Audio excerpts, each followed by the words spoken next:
Hi everyone, I'm Dr. Anisa Kapadia, and today we are going to talk about a very common condition, that is backache.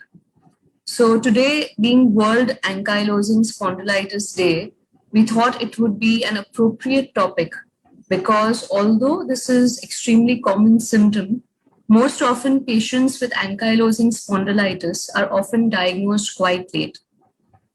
Firstly, I'd like to thank everyone who has joined us today. I know in these very difficult circumstances, the most important thing on everyone's mind is to be safe from the pandemic and the infection, COVID-19 infection that is spreading all around us. However, it's also important at the same time to take care of our health and to be aware of other chronic conditions that do affect us. So moving forward, these are the hospitals where I'm attached. That is Prince Ali Khan, Saifi, Jaslok, and Masina hospitals in Mumbai.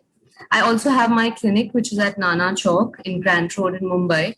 And these are my timings as well as the days which I practice. So firstly, talking about backache.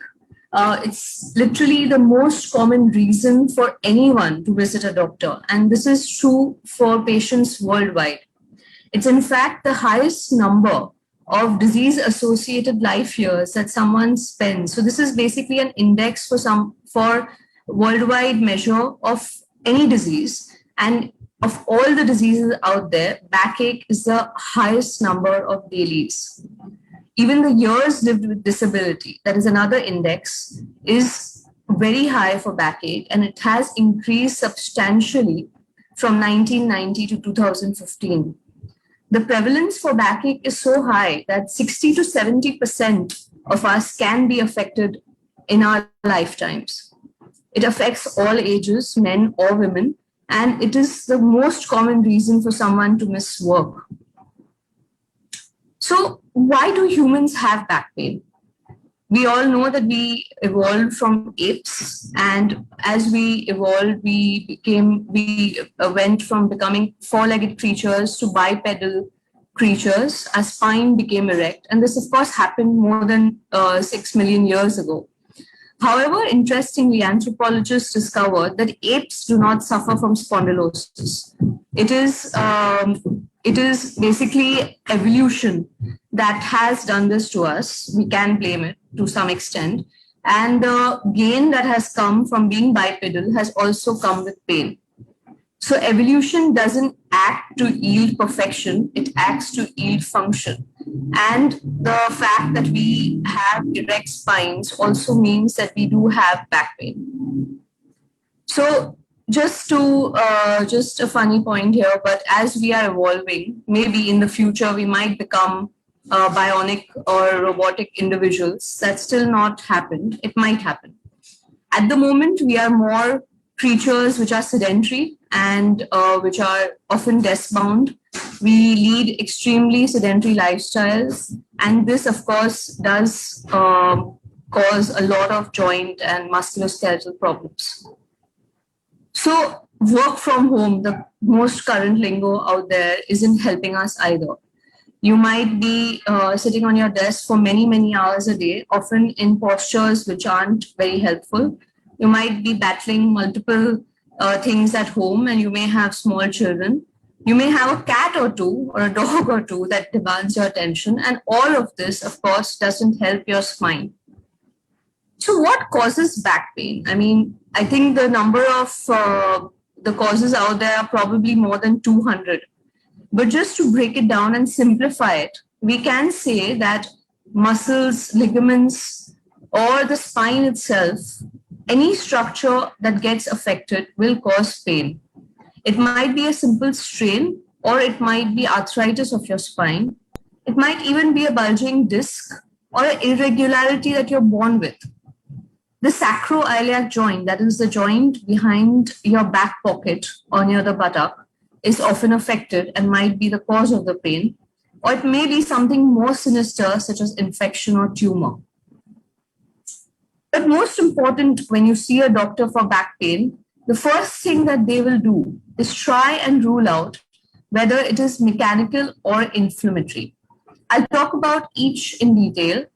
So, what is mechanical back pain? It's literally the most common cause for back pain, and it may be due to injury to any structure in the spine. It may be your, as I said, your muscles, your ligaments, or any of the 33 bones that you have in your spine.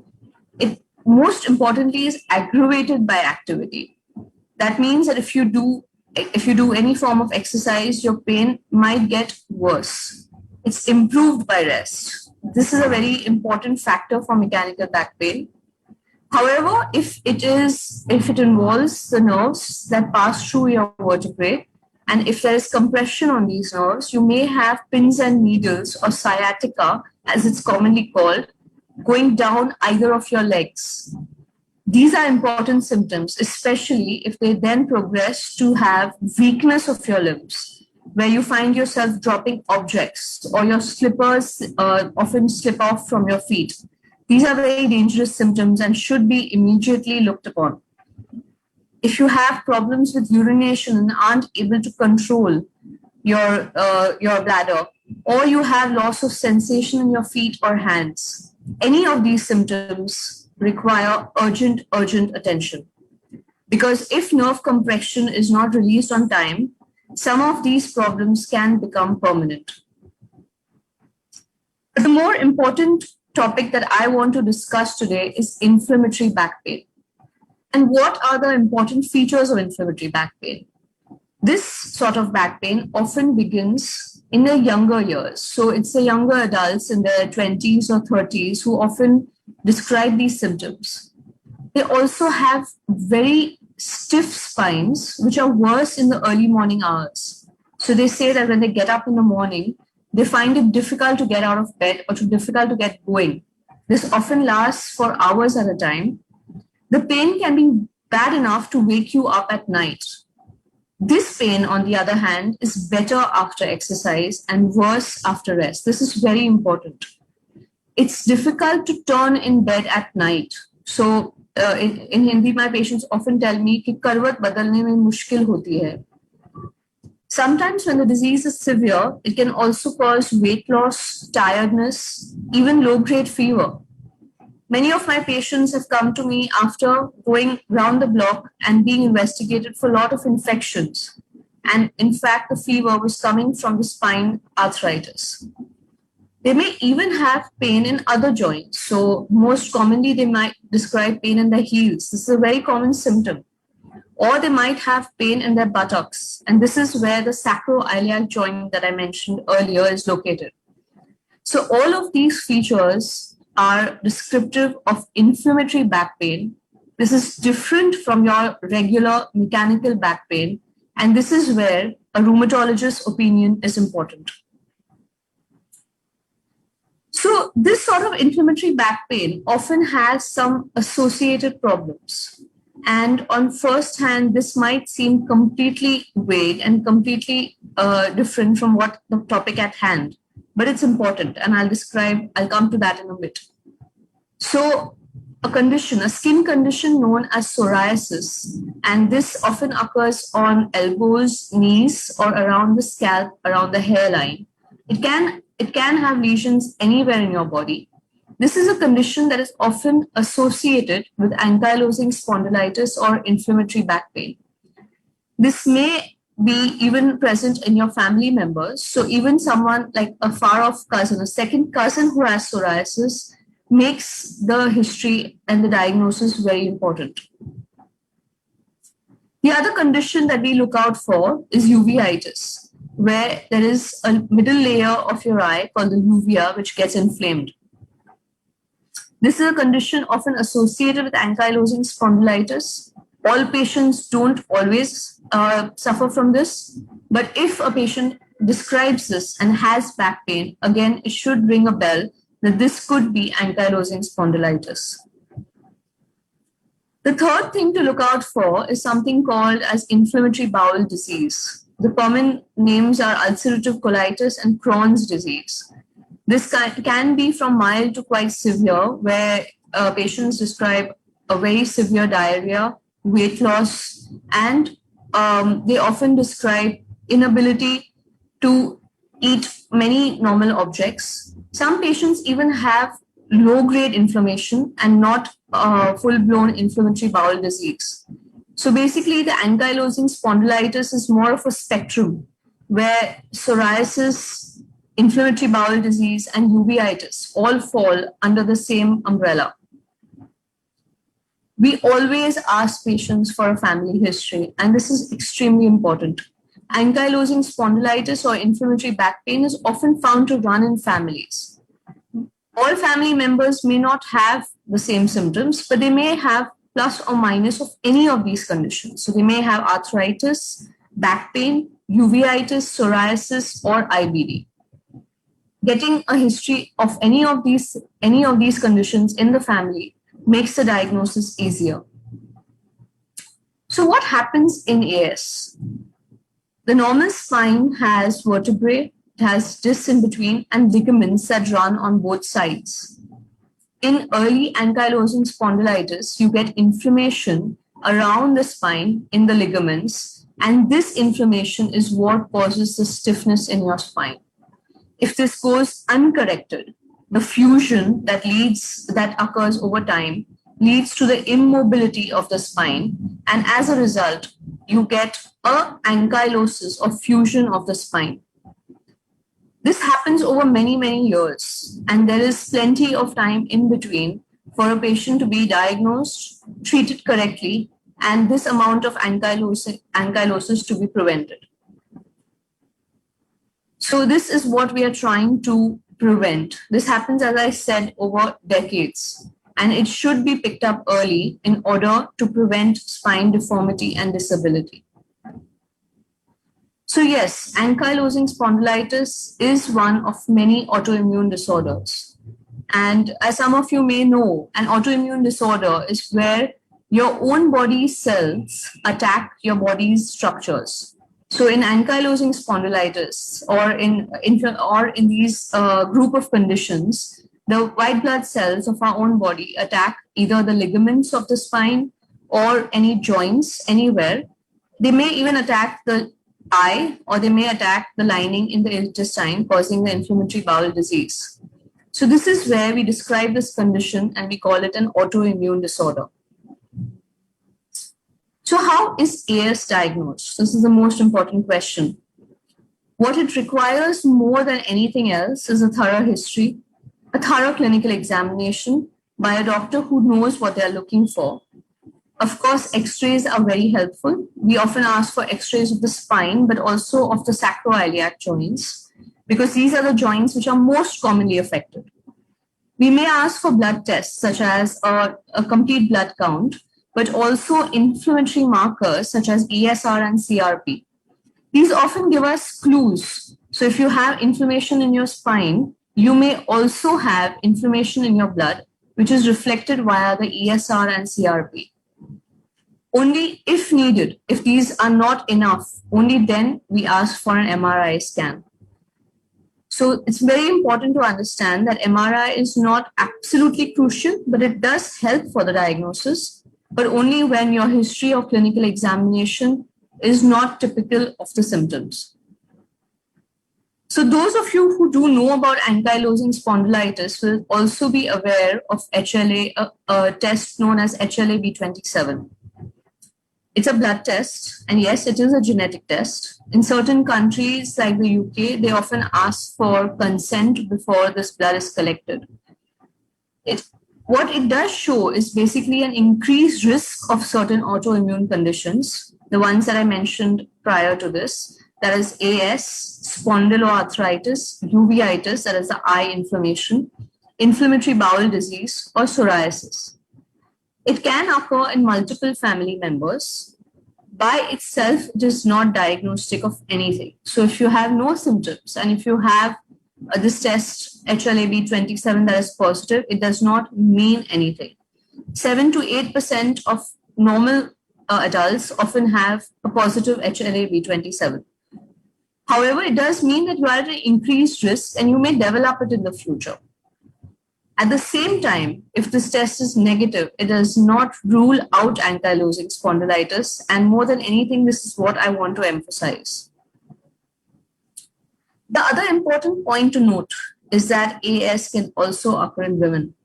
So traditionally, as medical students and as younger doctors, we are often taught that AS is a disease that occurs mostly in men. As time has passed, and especially the last 5 or 10 years, we have increasingly realized that this was in fact wrong. AS also occurs in women.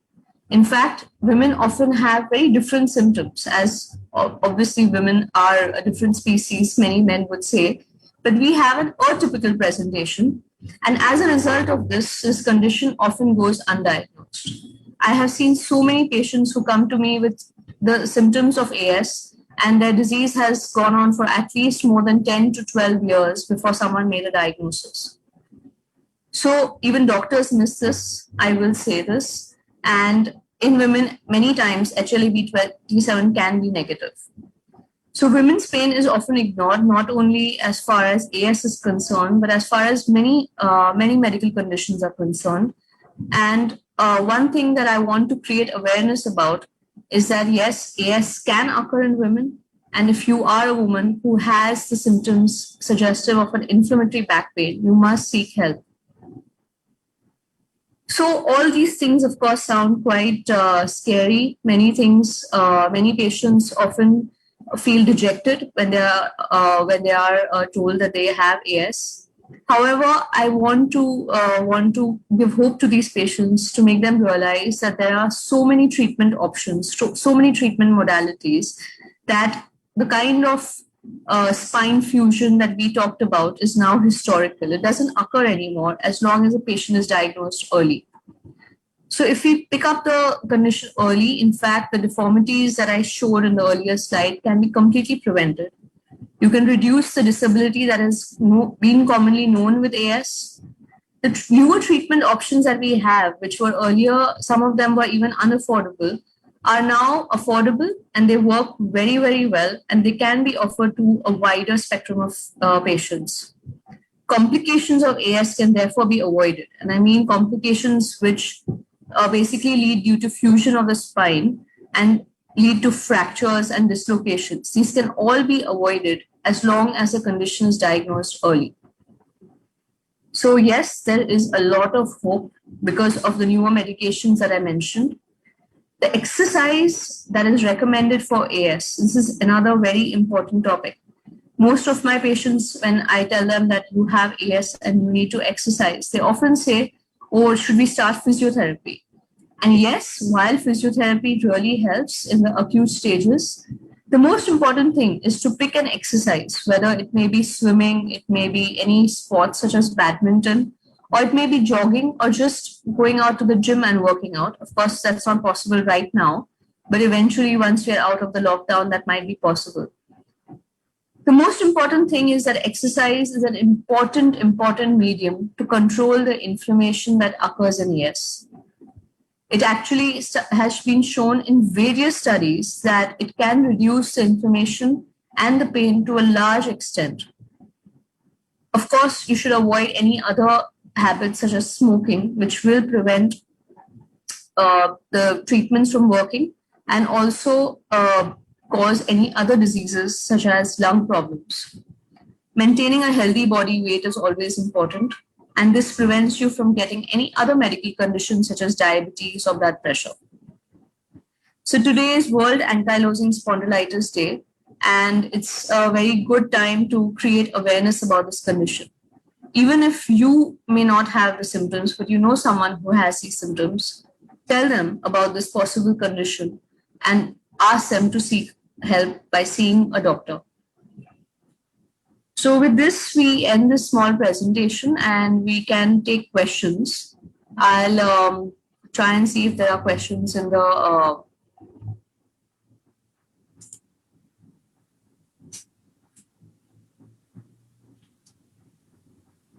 so right. Okay, so we do have a few questions and I'll try and answer them.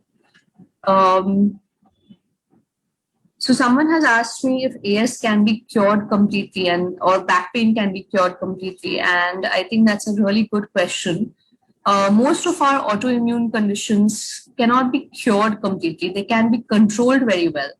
And this is important to know. It's just like having diabetes or blood pressure. So if someone has diabetes or is diagnosed with a heart condition, you're often told that you need to take your medications for a long time. This helps to control the condition, but we can't cure it. The same applies to any of our rheumatic conditions. And the condition can be controlled to an extent that you can live a completely normal life. So someone's asked me another question about the fact that they're suffering from rheumatoid arthritis and what are the possibilities of getting this disease. So rheumatoid arthritis is a very different condition from ankylosing spondylitis. Rheumatoid arthritis affects most commonly the hands, it can affect the feet, and it can affect almost any joint in the body. The spine is very rarely affected in rheumatoid arthritis, and it has, again, different treatment modalities. So this is another important thing that the doctor should be able to differentiate whether it is in fact rheumatoid arthritis or any of the other forms of arthritis that are possible. So we have another question about how to recover from AS, how to recover AS. So ankylosing spondylitis is a chronic condition, and it basically, you cannot, as I said, you cannot cure it, but very often you can control it to an extent that you can live a completely normal life. So I mean, do all the things that a person who doesn't have AS can do. But this is provided that you maintain certain regular things. That is, of course, exercise, very important. You take your medications on time. You see your doctors regularly. And if you do these things, to a large extent, the morbidity and the disability that we associate with AS can be prevented. So we can control it to a large extent. And many times patients go into what we call as natural remission, where they get better and automatically the medications can be stopped. But this occurs over a period of time. Okay. So another question I have is that I had back pain 6 months ago, and since then I have. Okay, so it's important to know that what duration of back pain is significant, or rather, how long a back pain persists is important before you see a doctor. So any back pain that goes on for more than 3 to 4 months is important, and especially if it occurs when you're in your 20s, 30s, or at any age below 40. So the ideal situation, under the age of 40, you shouldn't have back pain. But if it has gone on for about 3 months, you must see a doctor and you must get yourself examined, as I said initially, to know whether it is inflammatory or mechanical. Because if it is mechanical, then you may not need any strong medicines other than symptomatic relief or maybe muscle relaxants. But on the other hand, if it is inflammatory back pain or the back pain that is associated with ankylosing spondylitis, it's a completely different treatment protocol that we need to follow. So it's important to get diagnosed at the right time.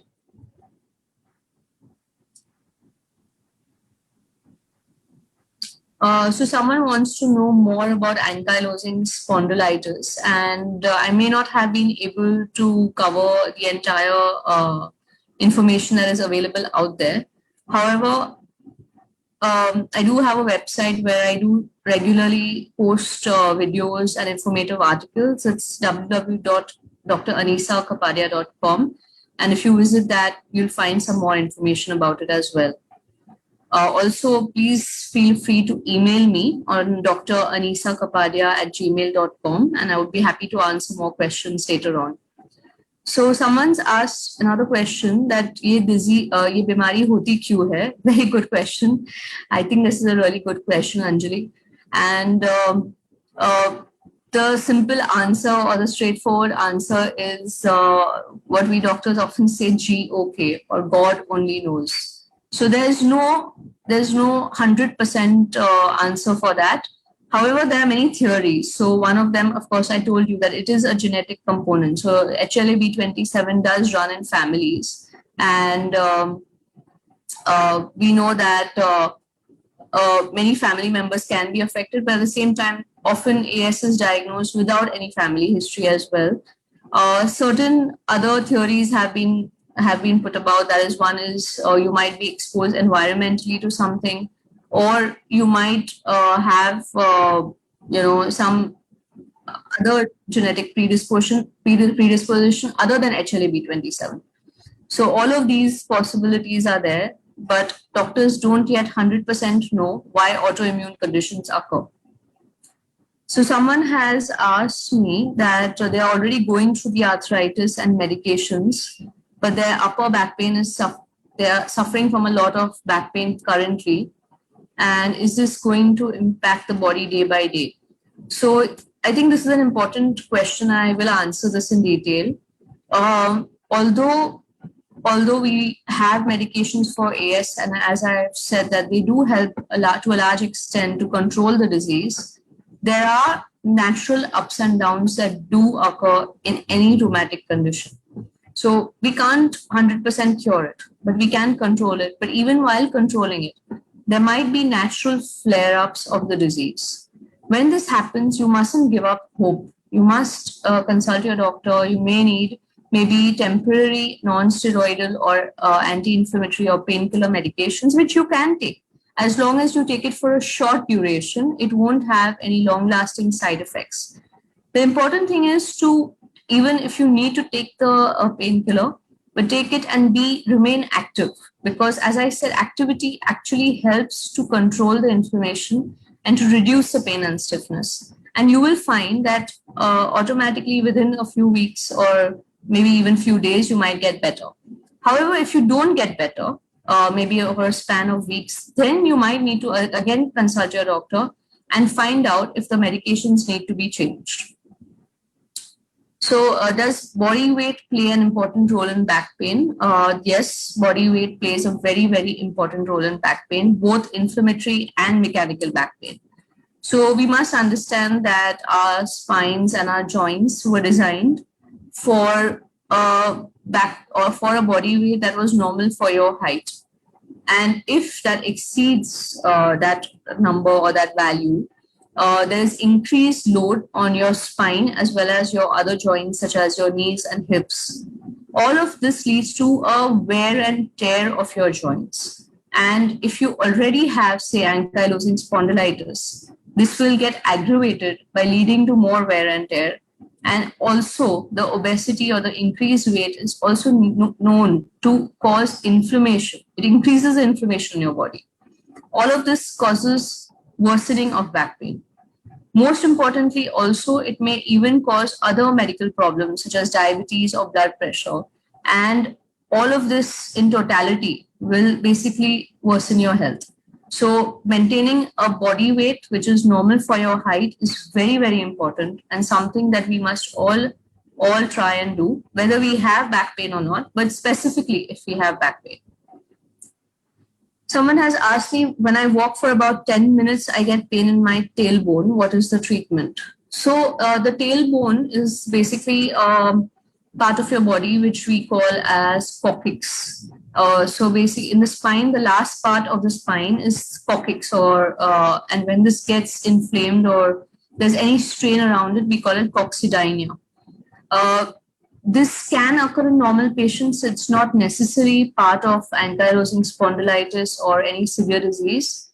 But however, if this again persists for a long time, this should it should be looked into. Temporarily, there are certain things you can do, like avoid sitting on hard surfaces. So avoid sitting on the floor if possible. You do get coccyx cushions, which are available in regular stores. You can try that. And if over-the-counter anti-inflammatories work, you can try that for a few days. But if it persists, again, please see a doctor because you need to rule out things like fractures, arthritis, or even sometimes infections. Okay, so someone has asked me, how much time does it take to recover from this sort of arthritis? Okay, every patient is different.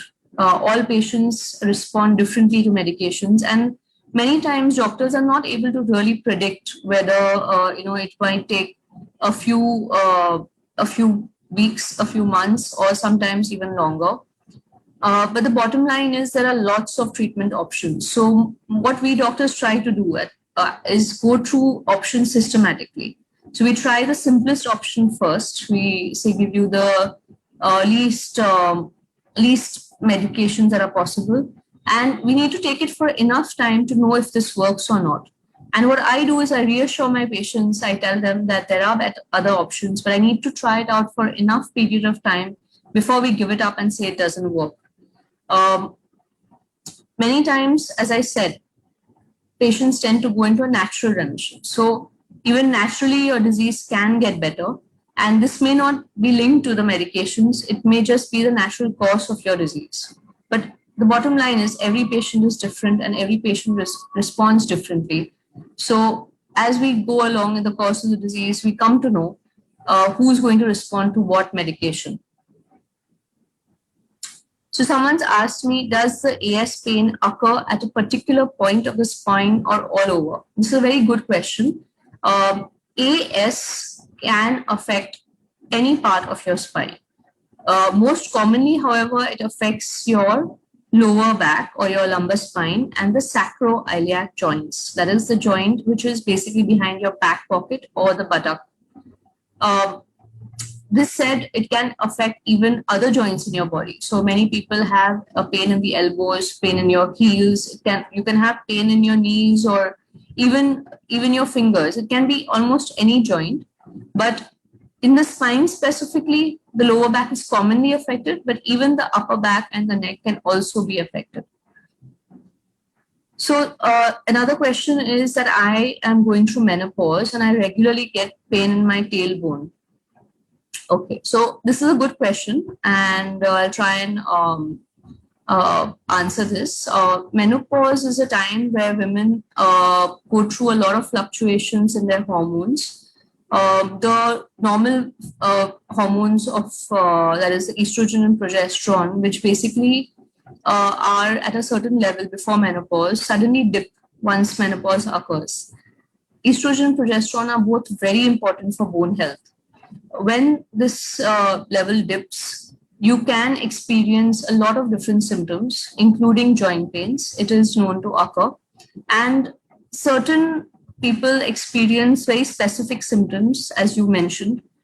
However, if the pain in your tailbone or the coccydynia that I talked about earlier, it persists, again, I would say it's important to see a doctor, maybe get an X-ray done, because also the other thing that occurs in menopause is your bone strength goes down and you're more predisposed to fractures. So what you want to rule out is that there is no fracture at any point in your spine, and also to take precaution that fractures don't occur. So this is the thing that you can do. But meanwhile, you can follow simple measures such as just over-the-counter analgesia or the coccyx cushion that I mentioned earlier. So someone's asked me about HLA-B27, and I did cover it a bit, but HLA-B27 is a genetic test. I'll just go through it again.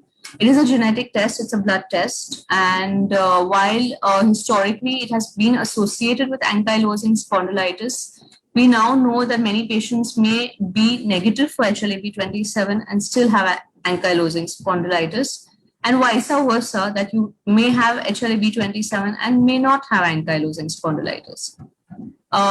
It's something that helps you make the diagnosis, but is not clinching of your diagnosis. So that's another important thing to keep in mind. So let me see any other question that I might have missed. Right.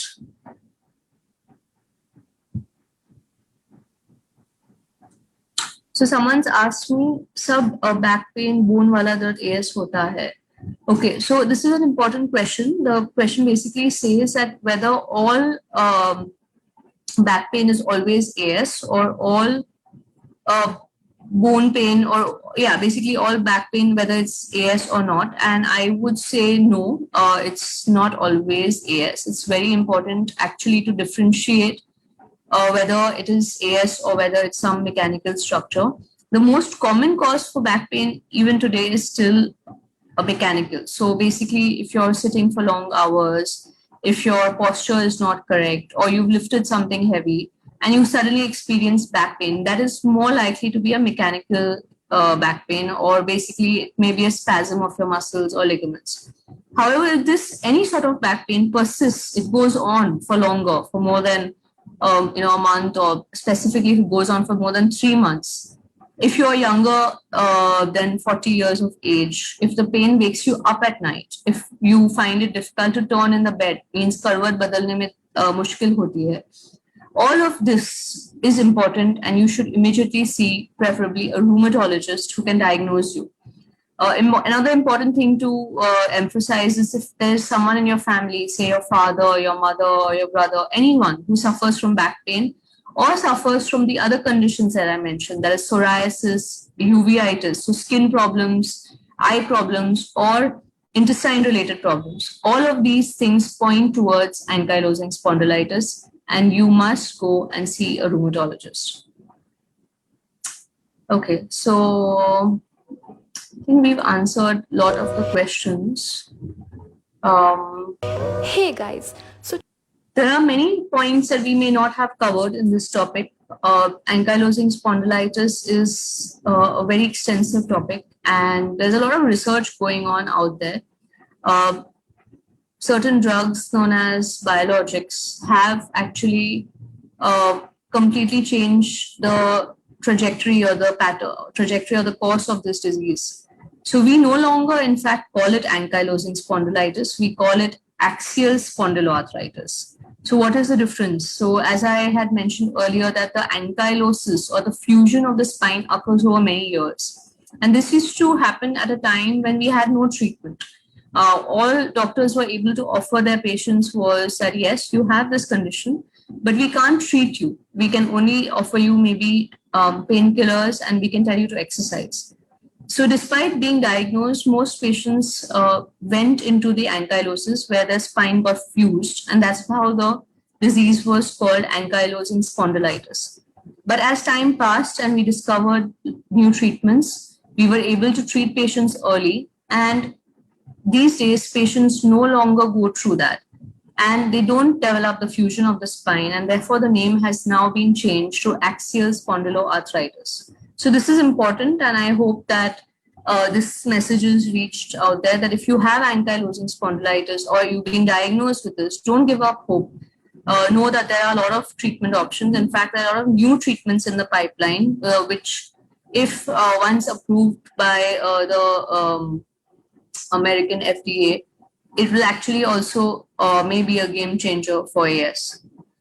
So one of my patients has asked me that ankylosing spondylitis affects the eye while treatment is going on. The eyes were operated for cataract. So yes, ankylosing spondylitis can very much affect the eye, but it's a specific thing that occurs. It's known as uveitis. So amongst the many layers that we have in our eye, the middle layer, that is the uvea, can get inflamed, or you can get swelling in that layer. If that occurs, then yes, we can link the two, and the treatment should be similar. So if you treat your ankylosing spondylitis, you should be able to treat the uveitis. But if it occurs, you must immediately see a doctor, an ophthalmologist, who will start you on certain drops which will reduce the inflammation. If your eyes have been operated for cataract, is a different eye problem, and that is not related to ankylosing spondylitis. If cataract occurs at a young looked into, but this is not related to ankylosing spondylitis. Someone has asked me whether they should take tension if they're diagnosed with AS, and again the answer is no. Please do not take tension. Any kind of mental stress will only worsen your arthritis or any musculoskeletal or back pain. Instead of that, it's important that you make sure that you have been given a correct diagnosis. If you're worried that that your diagnosis is not correct, seek a second opinion. There are a lot of medications out there. And as I said, there are so many medications that are yet to be discovered and they are in the pipeline. So if anything, this is one condition amongst our many rheumatic conditions where there's a lot of hope. So definitely no need to get stressed or tensed. So, right. Okay, there are some more questions on the chat page. So I'll just have a look at them. Right. Can heavy exercise such as, sorry, just okay, right. So can heavy exercise such as lifting weights aggravate disease symptoms for someone having AS and is on biologics? This is a very good question. A lot of my patients ask me this question. So the important thing to know is to know your own limits, of course. And I would say definitely don't start lifting heavy weights immediately. Start in a graded fashion. There is no reason for you not to be able to do it, but you should do it in a graded fashion and know your limit as to what you can and cannot do. If your spine is completely fused, as in you are somewhere along the later spectrum of the ankylosing spondylitis, then your mobility may be restricted. So if you try to push yourself beyond a certain point, you may cause some damage. So therefore, it's important that you should individualize your exercise routine as per your own capacity. But as such, patients who are in the early stages of the disease, there's no reason why you can't lift heavy weights. I, in fact, encourage my patients to do all forms of exercise. So someone has asked me another question whether they can prescribe HCQS. HCQS has no role in ankylosing spondylitis at all. So definitely no. HCQS does not work in a patient who has ankylosing spondylitis. Very important question someone has asked, and I would like to talk a little bit about this. Can AS patient take corona vaccine? Yes, this is a very good question, and I think it's a need of the hour. So I'll spend a few minutes on this. The short answer is yes. Ankylosing spondylitis patients should take corona vaccine, in fact, and that has been recommended by the American College of Rheumatology, the British Society of Rheumatology. In fact, our own Indian Rheumatology Association has released guidelines that all patients of ankylosing spondylitis as well as other rheumatic conditions can take the vaccine. However, if you are on certain drugs for your AS, it may be whether you're on biologics or any other arthritis medications, you should first speak to your rheumatologist or your doctor and ask them whether the doses or the duration has to be modified. So as long as you consult your rheumatologist first, you can definitely take the corona vaccine. And the next question generally is whether any particular vaccine is recommended. And the answer is take whichever vaccine that is available to you easily. It doesn't matter. But all patients of AS should definitely get vaccinated. Someone has asked me, what should we do if ankylosing spondylitis patient tests positive for corona? Shall we stop our biologics? This is a good question, and it also depends on the severity of your coronavirus infection, and also depends on which biologics you're taking. But generally, during all infections, we do stop biologics for a short period till you recover from the coronavirus infection and till you're out of the danger zone, and then you can resume it once things are better. Someone has another question is joint pain.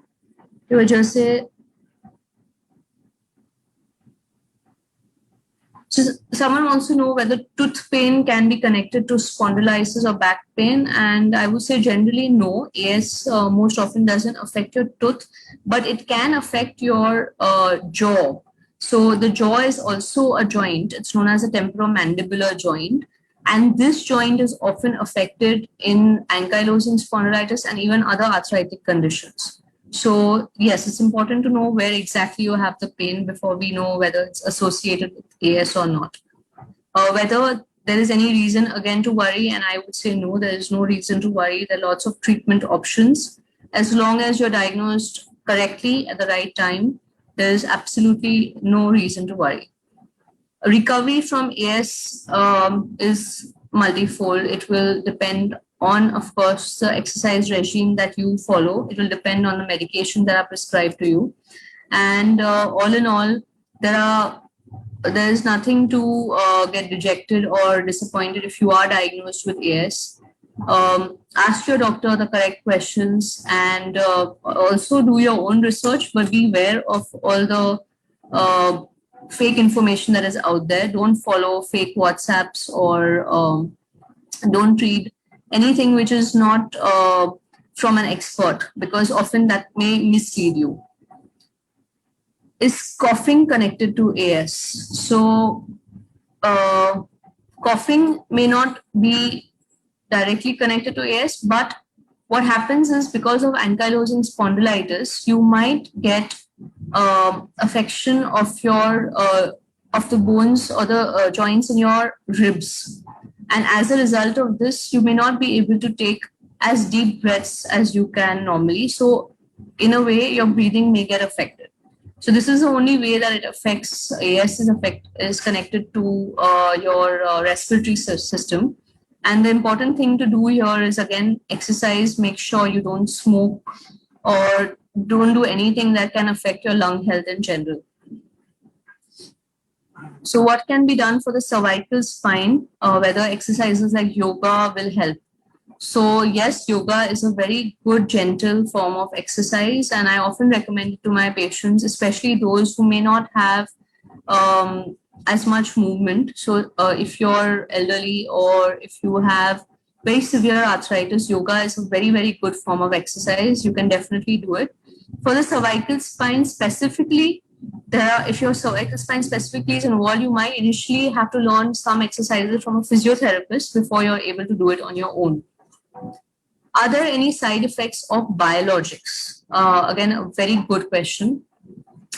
And yes, biologics have been sometimes been known to cause side effects. It's not that they don't have side effects, but if they're used correctly, if they are prescribed in the correct way after doing screening for things like infections, they generally are very safe. In fact, certain biologics are even safe in pregnant women. So that's how safe they are. But again, only if they are prescribed correctly. So before prescribing a biologic, you have to screen for things like tuberculosis or hepatitis. Only once all of this is negative, your doctor will prescribe you a biologic. So any other questions? I think we've now anyway run out of time. And if anyone has questions, please do email me on either you can message me on my website, www.dranisakapadia.com, or email me at dranisakapadia@gmail.com. I'd be happy to answer your questions. And thank you for attending. I think we had quite a nice interactive session. And I hope that the information was useful to all of you. Stay safe, stay home, and take care, and hope we are out of this pandemic quite soon.